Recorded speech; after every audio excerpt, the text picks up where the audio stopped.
नमस्कार। मैं अजय।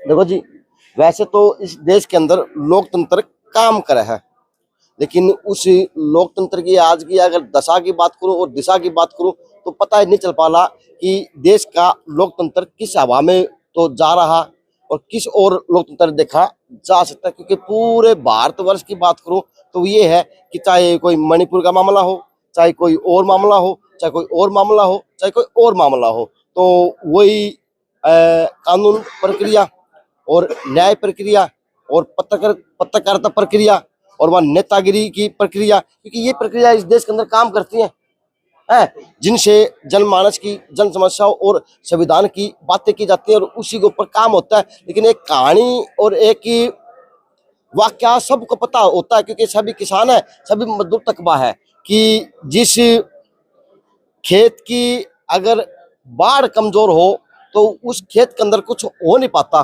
चाहे वो फसलों की बात हो, चाहे वो किसी परिवार की बात हो, चाहे वो किसी और अन्यथा कर्मचारी या अधिकारी की बात हो। तो भिवानी से बड़े जोर शोर से मामला, करोड़ों रुपए का लागत से कभी भिवानी बचाओ आंदोलन बना, कभी भिवानी बचाओ आंदोलन के अंदर वो अन्ना हजारे बने, कभी पता नहीं क्या क्या बने। लेकिन ये है कि उसके अंदर जी अधिकारी और वही चेहरे काम करते होते हैं, कभी भिवानी को बचाने के लिए, कभी भिवानी को फंसाने के लिए। अब पता नहीं ये फंसाने फुसाने के चक्कर में इस लोकतंत्र की दशा क्या होगी और किस तरह से काम होगा। अब ये छोटा कस्बा कह लूं, चाहे छोटी नगरी कह लूं या कुछ भी कह लूं, यहाँ पे बड़ी बड़ी मीडिया नहीं आ पाती, तो बड़ी बड़ी मीडिया के माध्यम से वो खबर पहुंच चाहिए, वो देश के अंदर नहीं पहुंच पाती कि वास्तवता में आज जो यहाँ पे है लोकतंत्र पे खतरा है, वो यहाँ इसी शहर के अंदर, इस जिले के अंदर लटक रहा, आम आदमी के ऊपर लटक रहा, चाहे उसकी व्यवस्थाओं के ऊपर लटक रहा, चाहे उसकी किसी आधार की ऊपर लटक रहा।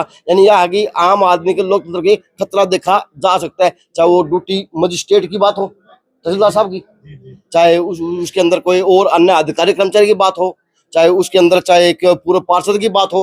अब इस तरह के लोकतंत्र के प्रहरी अगर इस तरह के काम करने लगेंगे तो कहाँ पे तो लोकतंत्र बचेगा और कहाँ पे इस छोटे कस्बे की बात उठ के ऊपर तक जा पाएगी, ताकि इस लोकतंत्र की दिशा को और दशा को सही दिशा में मिल जाए। तो उसके लिए पढ़े लिखे प्रहरी है, समाज के भी हैं और इस न्यायपालिका के भी हैं, क्योंकि इनको अधिवक्ता और एडवोकेट वकील पता नहीं क्या क्या तकमा है इनके पास, यानी उनको जिन नाम से पुकारा जाता है समाज के अंदर। तो क्यों क्या अगर माँ बाप छोटे छोटे क्या करते कि वकील लगेगा कि जज बनेगा, तो जब कहावतें हैं तो सच्ची भी है, क्योंकि बाढ़ को ना खेत को खाने वाली बाढ़ हुआ है और समाज को बचाने वाले भी कहीं ना कहीं वही प्रहरी होते हैं। तो आज दो बातें मैं जानने की कोशिश करूंगा, क्योंकि आज हमारे शहर के अंदर एक बहुत बड़ी खबर चर्चा का विषय बनी हुई है जी। भिवानी भास्कर की बात हो, अमर उजाला की बात हो, भिवानी भास्कर भिवानी पेज के ऊपर पहली खबर छपी है। अब ये अडल लेवल की खबर है, लेकिन ये है जी हमारे आज कॉलम को पूरा कर दिया गया और इस खबर को इस जिले तक घुमा के रख दिया गया। लेकिन वकील साथियों ने कहा कि आजा भाई, तेरा पक्के सबूत देवांगे, काम भी बतावांगे, किस तरह राह बनी वो भी काम करने का काम करांगे। तो पढ़ो जी पहले क्या लिखा भास्कर में। घूस न मिली तो नहीं दी जमीन की रजिस्ट्री, तत्कालीन तहसीलदार समेत 4 पर केस है।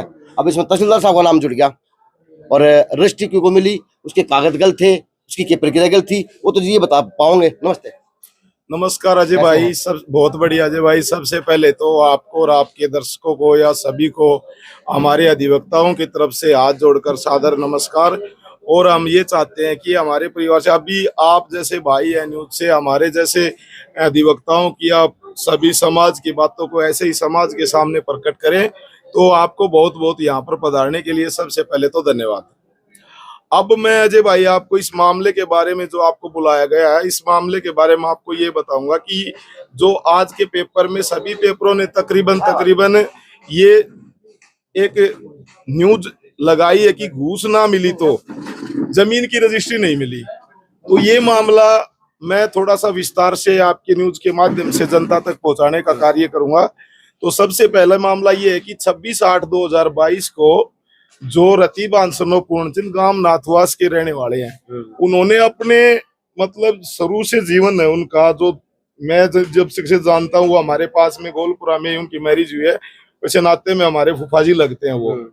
तो उन्होंने क्या कहा, अपने जो मेहनत के बलबूते पर मजदूरी करके और आज वो इस मुकाम तक पहुंचे हैं कि रिश्वत देने का तो महत्व ही नहीं। उन्होंने खड्डी चलाई है, निवार बनाने का काम किया, वर्कर का काम किया है, और पूरा काम करने के बाद अपने पूरे जीवन की पूंजी लगा के उन्होंने 50 लाख रुपए पीएनबी बैंक से घंटाघर से लोन लिया था। लोन लेने के बाद 50 लाख का लोन 10-20 लाख रुपए अपनी जमा पूंजी करके 70 लाख रुपए की उन्होंने इंडस्ट्रियल एरिया में प्लॉट नंबर 184 और 26 सेक्टर में परचेज किया था दलबीर जी से, दलजीत से, सॉरी। तो उन्होंने परचेज कर लिया। परचेज करने के बाद में 26 तारीख को यहाँ पर 26 को रजिस्ट्री हुई उनकी। तो वहां पर जो अपने जो शिकायतकर्ता में जो अपने आप को सबसे बड़ा ये कहते हैं कि मैंने 15 करोड़ 20 करोड़ का घोटाला उजागर किया था, हमारे जो सुदर्शन जिंदल जी हैं, पूर्व पार्षद हैं, घोटाले में उनका जो उजागर करने में शिकायतकर्ता के कहीं ना कहीं पे नाम था। तो एसडीएम साहब के वहां पर बहस हो रही थी। मैंने उनको कहा था भाई साहब ये आपने गलत किया है। ना जी मैंने तो बहुत अच्छा काम किया कि इन्होंने है ना कम रेट के ऊपर ये रजिस्ट्री करवाई है, बल्कि उन्होंने कलेक्टर रेट से ऊपर रजिस्ट्री करवाई थी। तो उन्होंने ये काम किया कि ना बोले कम कराई, उन्होंने एक शिकायत बना दी उनकी बैक डेट में 26 उनको 31/8 को वो खुद रजिस्ट्री ले गए। कौन? सुदर्शन जिंदल उनकी। अच्छा। जबकि जो रजिस्ट्री मालिक के पास होनी चाहिए थी, रसीद मालिक के पास है। तो अगर मालिक का बेटा भी सुदर्शन का पुत्र भी ले जाता तो कोई आंट नहीं है, रसीद उसके पास थी। तो अनऑथराइज आदमी को सबसे पहला बड़ा क्वेश्चन तो ये उठता है कि उसको ले जाने का क्या। दूसरी चीज यहाँ पर ये मायने रखती है कि उनके बिल्कुल रजिस्टर के अंदर हमारे पास प्रॉपरली सबूत थे, कोर्ट ने इसको कंसीडर किया, बड़ी अच्छी तरीके से देखा है। 31/8 को सुदर्शन जिंदल रजिस्ट्री ले जाता है, फिर कह देता है कि 2 लाख रुपए 2.5 लाख रुपए रिश्वत मांगी गई है। उन्होंने कहा कि एक काम वाली बाई छोड़ रखी है हमने तहसीलदार साहब के घर पे, और उनकी पत्नी भी बीमार रहती थी, ये बात क्लियर है, उन्होंने छोड़ी हुई थी। और तो कहीं ना कहीं मेरी नॉलेज में भी आया था भाई ये बात सत्य है। तो वो वहां पर उन्होंने काम वाली बाई छोड़, बोला 2-2.5 लाख रुपए लगेंगे, आपकी रजिस्ट्री में और भी कम दामों में करवा दूंगा। और उन्होंने रतीबान जी ने मना कर दिया, भाई मैं रिश्वत नहीं दूंगा, मैं तो मेहनत मजदूरी करने वाला एक आदमी हूँ, और मैंने मेहनत मजदूरी करके मैं इस मुकाम तक पहुंचा हूँ। 10-20 लाख रुपए इकट्ठे किए, 50 लाख बैंक से लोन लिया है, तो मैं नहीं दूंगा। वैसे करने के बाद रजिस्ट्री वहां से वो जो विकास कलरक है, जो रजिस्ट्री कलरक था, उससे मिली भगत करके वो लेके चला गया 31/8 को। उसके बाद क्या हुआ, उन्होंने उनसे मिली भगत करके और मिली भगत करवा के 26/8 को ही वो रजिस्ट्री बैक डेट में अम्पाउंड दिखा दी तहसीलदार साहब से, डीआरओ से, उनसे मिली भगत करके, उनको मिली भगत करके अम्पाउंड दिखा दी। अम्पाउंड दिखाने के बाद वो दोबारा एक रिकॉर्ड तैयार किया गया इनके। तो रिकॉर्ड के साथ तो हमेशा ही करेक्शन की इन लोगों ने, सारा रिकॉर्ड की। वो टाइगर जिंदा है, वो मेरे जेएनसी में नाम मिल रहा है टाइगर सुदर्शन जिंदल को। वो टाइगर जिंदा कभी भिवानी बचाने के आंदोलन में शामिल थे, कभी हर नगर परिषद के जो घोटाले उजागर उनमें शामिल थे, और आज वो खुद घोटाला में फंस गए। जो दोस्त होता है ना, दोस्त वो सबसे बड़ा दुश्मन होता है। और यहाँ पर एक टाइगर अभी जिंदा नहीं, टाइगर की कहानी बताऊंगा। दोस्त एक टाइगर ही होता है, क्योंकि ये मेरा दोस्त है भीम सिंह, ये हमारे दोस्त है अनिल सब्रवाल जी। ये इनको पता होता है मैं कहाँ तक घूमता हूँ। तो पार्षदी की बात करता हूँ, तो वो पार्षद थे वहां पर। तो उस समय क्या था, उन्होंने सभी घोटालों का पता था पार्षद के दौरान। और कई बार क्या होता है, पार्षद को कुछ पैसे नहीं मिलते खाने के लिए, तो वो क्या करेगा, फिर वो क्या तो मुझे इतने पैसे दे, नहीं तो मैं तेरी ये बात जनता के अंदर सामने ला दूंगा। तो टाइगर जिंदा होके मर जाता है। तो अगर वो इतने ही वो थे, तो मैं न्यूज के माध्यम से, अगर सुदर्शन भाई भी मेरी बात को देखता हो, तो मैं ये कहना चाहूंगा कि दूसरी बात मेरे को ये बता दे, आप 15 करोड़ 20 करोड़ का मामला उजागर करने वाले थे, तो इनकी रजिस्ट्री सबसे पहली बात तो किस मंशा के कारण लेके गए थे। दूसरी बात, डीआरओ साहब ने उसके केस का कंसिडर किया। वकील साहब दोस्ती के नाते कोई फॉल्ट हो ठीक कराने गए हो, ये मामला रतीबान जी यहाँ पर आए हुए हैं, जो पीड़ित है मेरे साथ सामने बैठे हैं। जी जी, एक बार ये बताएंगे थोड़ा आपको भाई, इनकी वहां पर इंडस्ट्री एरिया के अंदर फैक्ट्री इनकी भी है, उनकी भी है। एक बार आए, आप बताएं इनको। ये इतने ये बैठने सेटिंग कर लेते हैं। मैं 2 बात पूरी कर लेता हूँ, क्योंकि ये मामला देखो तो कुछ भी को नहीं। अगर ये मामला देखो तो हटाना प्लीज, ये मामला देखो ना तो बहुत बड़ा मामला है, ये देश लेवल का मामला है। ये आवाज आज से नहीं, इस शहर के अंदर पता नहीं कितने वर्षों वर्ष से पुरानी है, और ये मांग हर बार उठती है, हर बार इन इन इन मांगों के लिए धरने प्रदर्शन होते हैं कि वो खा गया, वो कर गया, वो ले गया, वो कर गया, नो हो गया। लेकिन पता नहीं जी ये अखबार तक सीमित रह जाती हैं या भाजपा सरकार की जो नीतियां हैं, भाजपा सरकार जो थोड़ी है, भाजपा सरकार के जो मंत्री नेता वादे करते हैं लोगों से, वो धरातल पे भी दिखते हैं कहीं? अब ये बात दिखते हैं वकील साहब? बिल्कुल दिखते हैं। जो रविंदर जी तत्कालीन जो हमारे है ना, उनका एक केस में मेरा भी क्लाइंट है इन्हीं के केस में, जो अश्विनी यादव जी कोर्ट में पीसी एक्ट का केस चल रहा है, तो बैप्टिस्ट के चैरिटी ट्रस्ट मामले में भी इनके ऊपर एलिगेशन चल रहे थे। दूसरी चीज, यहाँ गुड़गांव फरीदाबाद से आए थे मेरे नॉलेज में, तो वहां पे भी इनको सस्पेंड किया गया था। तो ये किसी नेता की धमकी हुआ है अधिकारी के ऊपर, या अधिकारी का दिल इतना बड़ा हुआ है कि हर मामले में टांग अटाया जाओ? ये अपने आप को वो बताओगा। बिल्कुल बिल्कुल, ये बगैर नेता के तो है ना सर, ऐसी चीज हो ही नहीं सकती। यहाँ भाजपा सरकार बता रही है हमारे को कि भाई हमने भ्रष्टाचार खत्म कर दिया, लेकिन उन्होंने अपने नुमाइंदे जो है ना वो ऑफिस में छोड़ रखे बाकायदा, बगैर पैसे काम ही नहीं कर रहे। बगैर पैसे उन्होंने बिल्कुल रास्ता बना रखा है कि रिश्वत कहाँ से, भ्रष्टाचार की कॉलम कहाँ से घूम के आएगा। डायरेक्ट पैसा नहीं लेते, यानी उन्होंने बगैर कोई अथॉराइज पर्सन इन्होंने कुर्सियों पे वहां बिठा रखे हैं कि हाँ भाई बाबू पैसे। अरे किस चीज के पैसे हो तो बताओ ना भाई, रजिस्ट्री के पैसे लगेंगे? अरे लगे तो गए, वो चीज तो हमने जब साइज फॉलो कर दी, हमने टैक्स पे कर दिया, सरकार का जो रूल रेगुलेशन है वो फॉलो कर, रजिस्ट्री पूरी करा ली, फिर पैसे किस चीज के? बगैर सरकार के नुमाइंदों, बगैर किसी हाथ होने की बजाय कोई डायरेक्ट रिश्वत नहीं मांगता सर। वो जीरो सरकार की टॉलरेंस की बात करने वाले सरकार की बातें धराशायी है और धराशायी है जी। बिल्कुल, हमारे यहाँ एसडीएम साहब आए थे, उन्होंने थोड़ा स्टिकमेंट कराया, तब ये रजिस्ट्री 3 जगह होने लगी, डीआरओ साहब के और एसडीएम के और तहसीलदार के। लेकिन आज तो तहसीलदार साहब के वहां करप्ट तो आज भी है वो चीज, तो खून बिल्कुल बसी हुई है जी। भ्रष्टाचार नहीं निकल सकता, आप पैसा दोगे तो काम होगा, नहीं तो नहीं होगा। ये चीज तो बिल्कुल खून में बसी हुई नहीं, बिल्कुल हर चीज कण कण में, जैसे भगवान कण कण में, ऐसे भ्रष्टाचार कण कण में। कोर्ट में तो जब तक हम ये चीजें, हमारे वकील साथी वगैरह चीजें आवाज उठाए नहीं तो भ्रष्टाचार खत्म कैसे होगा जी? तो आप सारा मामला जो आपके ऊपर है, यानी मेन इसके अंदर पर्सन वो आप है। हाँ जी। तो आप बताएं, शुरुआत से बताएं, आपके साथ में किस तरह से ये जमीन की बात शुरू हुई थी, कि शुरू तो बताओ। कि मैं तो मजदूर आदमी था, मन तो क्या का बेरा कौन था जी। हमने एक पड़ोसी पे ली थी जमीन, हम किराए पे बैठे थे, एक पड़ोसी था वो बेचा था, उस पर ले लिए जमीन। थोड़ी दूर पे था जरा बैठे थे उस दिन। अच्छा, 134 नंबर में बैठे थे, मुड़ते साथ कोने पे 184 थी। उस दिन हमारी बातचीत होगी और हमने वो जमीन ले ली जी। तो 1-2 दलाल भी बीच में आ गया था, हो गया हमारा जी काम। हम रजिस्ट्री करवाने खातिर जिस दिन आए न दलजीत जी और हम, तो उस दिन वो सुदर्शन नंदी उड़े बैठे थे। अच्छा, हाँ, उन्होंने कहा अभी रजिस्ट्री करवाओगे? मैं हाँ जी रजिस्ट्री करवाएंगे। अच्छा, बोला तो इतना स्टाम्प क्यों लगवाते हो, मैं तेरी सस्ता करवा दूंगा। तहसीलदार साहब अपने घर के आदमी हैं, अपनी खूब उठ बैठे हैं उनसे, और तेरी सस्ता करवा देंगे। तो उससे पहले आपकी कोई सुदर्शन जिंदल से जान पहचान थी? थोड़ी बहुत थी जी, इंडस्ट्री मामूरा वहाँ उसकी थोड़ी पीछे में फैक्ट्री है। अच्छा, आते जाते कहते राम राम हो गया, राम शाम शाम थी, राम राम श्याम श्याम सब थी जी। अच्छा अच्छा, हाँ।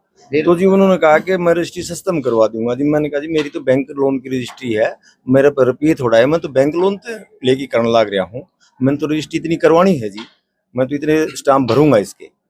तो आरसी साहब का मैंने हाथ जोड़े, कहा जी देखो जी मैं रजिस्ट्री गलत नहीं करवाऊंगा, मेरी रजिस्ट्री कैंसिल हो जाओगी, बैंक मैंने लोन नहीं देगा, आप इन्हें बाहर भेजो तो मैं रजिस्ट्री करवाऊँ। मैंने 2 बार आरसी साहब के हाथ जोड़े, लेकिन उन्होंने उसको बाहर भेजा नहीं जी। उनको? हाँ, उनको बाहर नहीं भेजा जी। वो 2 घंटे थी बैठे रहे, अमित दिशा के अंदर में जाके बैठ गए, उसके 2 घंटे बाद आके रजिस्ट्री करवाई जी हमने। अच्छा, उन्होंने रजिस्ट्री कर दी, तो करीब 3:30 बजे 3 बजे से वो सारा काम निपट गया था जी। तो उन्होंने कहा भाई 5-4 दिन बाद 3-4 दिन बाद आके ले जाना। अच्छा, ठीक है जी। तो एक दिन वो लड़का चला गया था लुहारू, अगले दिन लेन खातर आया 31 तारीख ने, तो बताया कि भाई थारी रजिस्ट्री तो दो ही, हमारी रजिस्ट्री। तो उन्होंने बताया कि थारी रजिस्ट्री तो ले जा चुके भाई। अच्छा, हमारी रजिस्ट्री कौन लेके गया? जब रसीद हमारे पास है तो हमने किस तरह बताओगे? तहसीलदार डिपार्टमेंट से तो अब रजिस्ट्री आपके घर पहुंच गई? नहीं, हम तो लेना खतरा है। आप तो लेना है ना? हाँ, और डिपार्टमेंट ने आपके घर पहुंचा दी? हाँ, यानी आपके डिपार्टमेंट के पास से कोई ले गया? हाँ, कोई लेके गया है। तो इन्होंने कहा भाई कौन लेके गया? हमने बताओ रसीद, जब हमारे पास है दूसरा कौन ले जाओगा? तो उस कलरक में रसीद फाड़नी भी चाहिए। अच्छा, रसीद छीन ली इसने लड़के ने उस पर। अच्छा जी। तो रसीद छीन ली भी, बता दी थी हमने। तो बताओ, एक चीज करूंगा, जनता को ये दिखाना चाहूंगा, 31/8 को अच्छा 6514 सुदर्शन जिंदल मित्ताथल, मोबाइल नंबर 999 22 22 032 जी। ये लेके गया। ये रजिस्ट्री कलर का रजिस्टर है। अच्छा, फिर उसके बाद हमारी जो ये रजिस्ट्री इसमें थी सरपंच साहब एक सेकंड है, देखो ये अजय भाई सभी 65 42 65 66 60 ये 65 14 20 में कैसे आ गया? 65 70 के बाद। वो तो रजिस्ट्रियां नंबर होती है। ये 31 तारीख को वो लेके गए, 31/8 को। अच्छा जी। 31/8 को ये सुदर्शन जिंदल ये एंट्री है ले जाने वालों की। ये साइन पहले भी और कोई उसके ले गए, इनिशियल अलग अलग भी, अलग-अलग। इनिशियल भी है, अलग अलग जो ले जाते हैं उनके साइन होते हैं। अच्छा, उसके बाद इन्होंने पैसे नहीं दिए ना, तो उन्होंने ये 26 तारीख में डीआरओ को ये लिखा 26/8/2022 को ये इम्पाउंड दिखा दी मिली भगत करके उन्होंने। अगर ये 31/8 को रजिस्ट्री सुदर्शन जिंदल के पास थी तो 26/8 में कोर्ट ने इम्पाउंड कर ली, तो क्या पावर है कि कोर्ट से रोज रजिस्ट्री सुदर्शन जिंदल ले जाएगा? सही बात। हमने इससे पूछा कि किसने किया, तो इसमें ये जो रीडर है इन्होंने कहा मैंने तो तहसीलदार साहब की कॉल में तो नौकरी करता हूँ, इनके कहने पे मैंने दोबारा रजिस्टर तैयार कर। ये तो अटैच रजिस्टर है जिसमें रजिस्ट्रियां अटैच करते हैं। अच्छा जी। अटैच रजिस्टर में इन्होंने 26 तारीख को अटैच कर लिए और 31/8 को ये सुदर्शन जिंदल को दे रहे हैं अपने डिलीवरी रजिस्टर के हिसाब से। 31/8 को ये एंट्री है सुदर्शन जिंदल मिताल मोबाइल नंबर। तो अगर 26 तारीख को ये अटैच रजिस्टर में रजिस्ट्री कम स्टाम्प ड्यूटी होने के कारण अटैच हो गई थी, तो 31/8 को सुदर्शन जिंदल के पास कैसे इसमें तो कमी आ गई 26 तारीख को ही। 26/8 को तो इन्होंने अपने अटैच रजिस्टर के मुताबिक इन्होंने एंट्री कर दी सर। अटैच कर लिया और 31 तारीख को सुदर्शन जिंदल के पास है। तो इन्होंने बैक डेट में सभी इन चारों ने मिलकर पैसे ना मिलने की वजह से बैक डेट में अटैचमेंट करके इनको अरेस्ट किया। अच्छा, अरेस्ट करने का काम किया। अरेस्ट करने यानी का, वहाँ से शुरू हो रिश्वत गई। ना देने की, यहाँ से कहानी और वहां से शुरू कहानी शुरू हुई है। पुलिस की अच्छा, फिर उसके बाद क्या क्या हुआ? उसके बाद हमने इनकी देखो ये रिपोर्ट दिखाऊंगा मैं न्यूज के माध्यम से। यहाँ पर हमने पुलिस में दरखास्त दी, वहां पर भी सेटिंग कर ली इन्होंने। अच्छा जी। यहाँ पर शिकायत नंबर 3908 PG नंबर 5/9/2022 को अनजाने रतीबान पूर्णचंद निवासी गांव नथवास के संबंध में Mukesh SI LSI Mukesh 557 PS civil line द्वारा अमल में लाई गई। यहाँ पर क्लियर कट आ गया कि 184 सेक्टर 26 इंडस्ट्री एरिया की रजिस्ट्री को रजिस्ट्री कार्यालय द्वारा लापरवाही किए हुए किसी अन्य सुदर्शन जिंदल व्यक्ति के नाम पर रजिस्ट्री देना प्रतीत हुआ है। तो पुलिस को इस बात का उस समय नॉलेज था कि सुदर्शन जिंदल को गलत रजिस्ट्री लेके गया है और 26 तारीख को इन्होंने अटैचमेंट दिखा दी। डीआरओ साहब की मैं चीज दिखाऊंगा एक बात आपको, एक एक चीज आज ऐसा खुलासा करूंगा। तो ये न्यूज एक सनसनीखेज न्यूज है। 26 तारीख को सुदर्शन जिंदल है ना, वहां पर कहता है ये है देखो, ये 26/8 की सुदर्शन जिंदल की शिकायत है। अच्छा। निवेदन है कि मैं बेनामा क्रमांक इतना इतना भिवानी में औद्योगिक क्षेत्र प्लाट नंबर 184 पंजीकृत किया गया, इसमें स्टाम्प चोरी की गई है। आज हाजिरी मूल्य 2.25 करोड़ रुपए की संपदा है, बेनामा पत्र 70 लाख रुपए में हुआ है। कृपा करके मौका देखकर जारी भाव से संबंध में स्टाम्प ड्यूटी पूर्ति कराई जाए, आपकी अति कृपा होगी। ये सुदर्शन जिंदल की वही मोबाइल नंबर यहाँ है जो उसमें दर्शाया गया था 31/8 वाला, ये सुदर्शन जी के साइन है। नहीं, फिर इनका क्या कर रहा हूँ? अरे मैं अभी और चीज दिखाता हूँ आपको। अब हमारे को जो डीआरओ साहब नोटिस देते हैं ना, वो ये कह देते हैं, उन्होंने ये नहीं कहा कि सुदर्शन जिंदल के द्वारा, उन्होंने कहा कि यही है ना, हाँ ये है, ये हमारे को नोटिस दिया डीआरओ साहब ने। इसके अंदर इन्होंने कहा है कि रतीबान जी इंडस्ट्रिया इतना, ये एड्रेस है। ऑडिट पार्टी के द्वारा कथित तौर पर एतराज उठाया गया कि वासिका क्रमांक इतना इतना 28/8/2000 स्थित भिवानी आप द्वारा दिनांक 26/8 को कंपाउंड किया गया, रजिस्ट्री भिवानी कार्यालय दिनांक 26/8 को पंजीकृत कराया था, कम कीमत मलकियत आंका गया। तो डीआरओ साहब ये कह रहे हैं कि ऑडिट पार्टी के द्वारा 26 तारीख को तो रजिस्ट्री होती है और 26 तारीख को ऑडिट भी हो गया।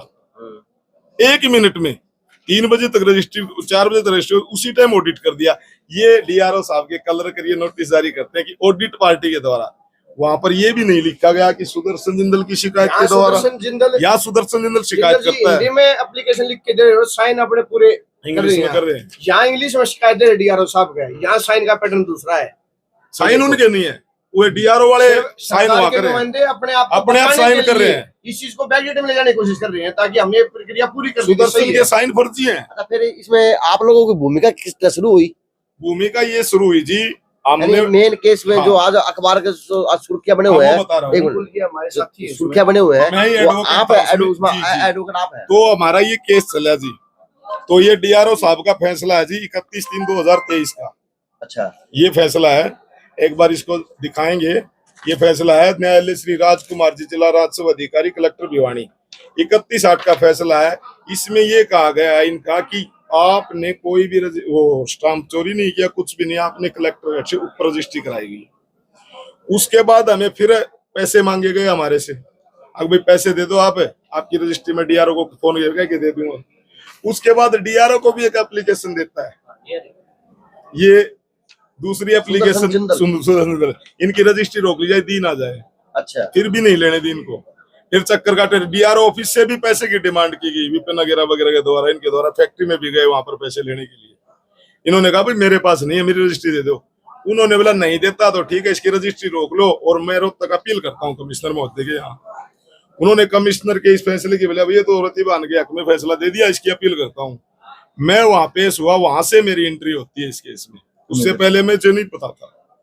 एंट्री होती, एंट्री होने के बाद मैं वहां गया, देखा तो मुझे जनाब ऐसे ऐसे ये देखो वो फैसला, तो उन्होंने रिमांड बैक कर दिया।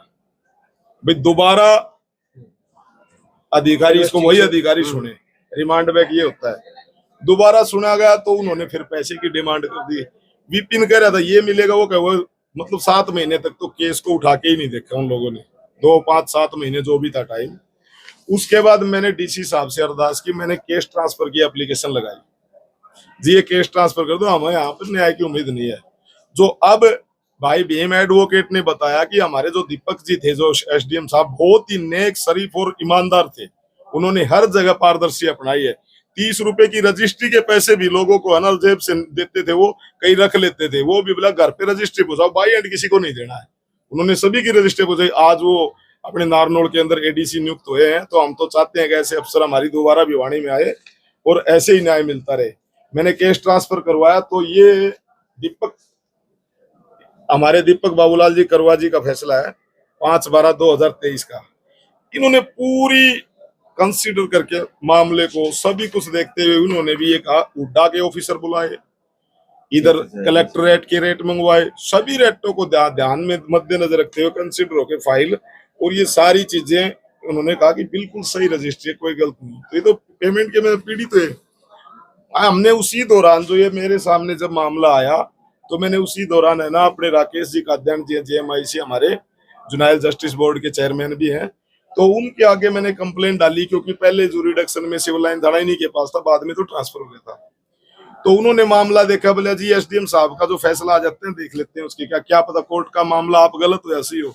तो सभी ये कटिंग जो ये सब कुछ है, उनकी जो रिकॉर्ड के साथ छेड़छाड़ है, और मामले जो इनके जो फोटो भी हैं, काफी सारा केस लंबा था। सभी का मामला दर्ज करने के बाद, आर्गूमेंट होने के बाद, हमारे तहसीलदार अपने राकेश काद्यान जी ने, श्री राकेश काद्यान जी ने, जेएमआईसी जी ने, हमारे चेयरमैन साहब ने ये एफआईआर रजिस्टर्ड के आदेश दिए।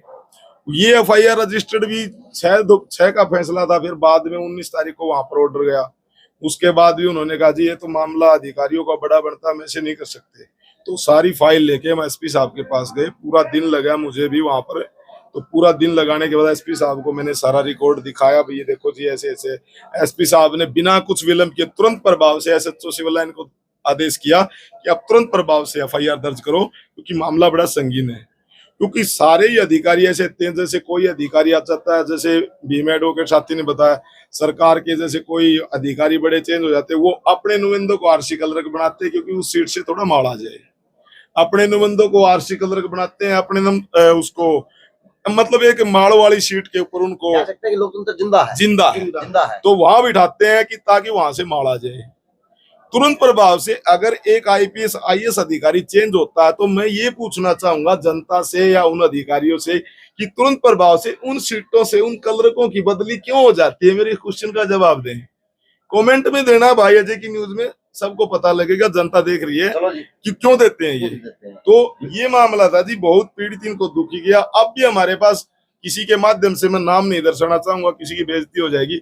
वो कहते हैं 5 लाख रुपए ले ले, 10 लाख रुपए ले, इस मामले को सॉर्ट आउट करो। अच्छा, वो पहले रुपये मांगनी है, ये रुपये देने लगे। ये देने लग रहे हैं जी। देने तो लगे। हमने ये कहता रखा है जी, हमें न्याय मिले, हमें पैसे की जरूरत नहीं है, हाँ। पैसे हम मेहनत के कमा लेंगे। कानून अंधा जरूर है, जी। लेकिन गुंगा बहरा को नहीं। गूंगा बहरा नहीं है जी। गूंगा बहरा को नहीं। तो अजय भाई ये सारी चीज हमने इसलिए आपको जनता तक है ना ये पहुंचाने का कार्य किया। तो अफसरों की भी, कोई अफसर सभी एक हाथ की 5 आंगली बराबर नहीं होती, इसीलिए अफसर भी सारे कई बार करप्ट नहीं होते, लेकिन हैं, लेकिन अच्छे कम है, करप्ट ज्यादा है। करप्टों की वजह से अच्छे बदनाम हो जाते अच्छे हैं, बदनाम हो इसलिए वो जाते हैं। कहावतें कथाएं बन जाती अब हैं मैं एक बात कि कहना खेत चाहता को हूं। बाढ़ खाती है। अब ये भी मैं कहना चाहता हूँ, नारनौल में जाके देख लेना, एडीसी लगे हैं वहां पर, कैसा हाल होगा, क्योंकि अच्छा अफसर हमारे भिवानी से गए दीपक जी। बोलो जी। तो साहब फिर यह कहानी बनी, हाँ जी। तो केस जीत के रजिस्ट्री मिल गई, हाँ, रजिस्ट्री रजिस्ट्री तो मिल गई जी, बाबूलाल बैंक को हैंड ओवर कर दिया। बैंक को हैंड ओवर कर दी, हाँ। तो लोन लान मिल लिया, ना नहीं मिला जी, यानी परेशान नहीं होगी, यानी नहीं, इनके खाते बंद हो गए। खाते बंद हो गए, कैंसिल हो गया लोन। अच्छा, लोन में कैंसिल हो गया और रजिस्ट्री की पंगा पड़ गया, हाँ। और जगह भी अच्छी सी मोल ली हाँ है। वो 50,000 प्लाट के मिले थे, 20,000 बिल्डिंग खातर मिले थे, किस्त तो 70 की देने लग रहे हैं, काम बंद हो गया और किस्त 70 की जान लग रही है, परेशानी होगी वन है, परेशानी होगी बनने आ रही वन है। है। 365 के 65 दिन हम पूरे रहे हैं। एक अधिकारी की तो एक एप्लीकेशन लगा हुआ है, सारा बाउंडर खड़ा हो गया है, हमने डीआरओ साहब के 100 एप्लीकेशन लगा ली जी, कोई सुनवाई नहीं हुई। 5-4 एप्लीकेशन डीसी साहब के लगाई, एसडीएम साहब के लगाई, एसपी साहब के लगाई, हमारी कितने सुनवाई नहीं हुई जी। 1.5 साल तक 1.5 साल तक हम दर भटक रहे हैं जी। बिल्कुल चलो, हम तो 1 साल बाद से वो कमिश्नर साहब का गया ना, तो बोले वकील करना विज पड़ेगा, लगाई थी, उनके भी विज खाते का भी दबा लगाई दिए थी। विज की जो एप्लीकेशन आई थी, डीआरओ साहब ने उसको कर दिया मेरे सामने जी, और बहुत डांट मारी मारे ऊपर। देखो साहब, भ्रष्टाचार कितनी भी बड़ी हो उसका है, लेकिन जीतता है तो अच्छा ही जीतता है और सच्चाई जीतता है। आज कहीं ना कहीं भ्रष्टाचार, हाँ टाइम लगता हुआ भ्रष्टाचार, वो देख लो जी, अखबारों में है। आज घूस न मिली तो जमीन की रजिस्ट्री रोकी, तत्कालीन इसमें 4 पर केस। अब इस तरह की बातें हैं, वो लोकतंत्र के लिए भी खतरा है, और अधिकारियों की साख के लिए भी खतरा है, और आम आदमी की मजबूरी के लिए भी खतरा है। क्योंकि अगर आम आदमी की मजबूरी में इस तरह फायदा उठाया जाएगा, तो 8 से 7 महीनों से परेशानी झेलने का काम किया, 365 दिन पूरा बताने का काम किया, पूरे बीत गया। धक्के खाना कोई छोटी बात नहीं होती, वो लोन करवावा है या फिर वो क्या करे पता नहीं चल पाता, लेकिन इस दुख को समझना। और इस तरह अधिकारी से विनती है, हाथ जोड़ के कृपया छोटे कर्मचारी से, बड़े बड़े अधिकारी से, कि इस तरह की कृपया काम ना किया करें, कि राम राज्य आ रहा है। अगर राम राज्य में ये काम होंगे तो कहाँ पे राम राज्य दिखेगा और कहाँ पे राम राज्य की बातें होंगी। ये एक पक्ष है, दूसरा पक्ष बताएगा तो हम उसकी सुनने को तैयार है। JN सिन्हो से अजय नायक, दीपांशु शर्मा की खास रिपोर्ट।